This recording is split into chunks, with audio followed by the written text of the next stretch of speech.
ঝামেলা কিছু নেই। ওই মেয়েটাকে বসতে বলো তো। এই বস, এই বান্ধা আছে, বসতে পারবো না। আচ্ছা, বসতে পারো না? তুই কেন করে জানলি বসতে পারবে না? হ্যাঁ, বান্ধা নাই। হবে না আজকে। এই লাইট তোমরা তো বানলে। তাও বসতে পারবে না। সাহাবুল, বাড়ি কোথায়? ভাদু বাজারপাড়া। তোমার আব্বার নাম? মহবুল। বিয়ে শাদী হয়েছে তোমার? কোথায়? ফরিদপুরে বিয়ে হয়েছে? শ্বশুর বাড়ি ফরিদপুরে? এই বাদরুদ্দিন। আচ্ছা, তোমার শ্বশুরের নাম? তোমার স্ত্রীর নাম? আচ্ছা, তুমি এখন বর্তমানে কোথায় বসে আছো? হ্যাঁ, ভুলে গেল।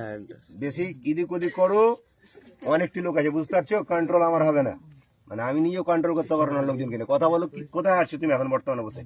বাংলাদেশের পার্কে। হ্যাঁ, জায়গার নাম ফরিদপুর। তোমার শ্বশুর বাড়ি, আর এখন কোথায় এই জায়গাটা কোথায় আছে তুমি জানো?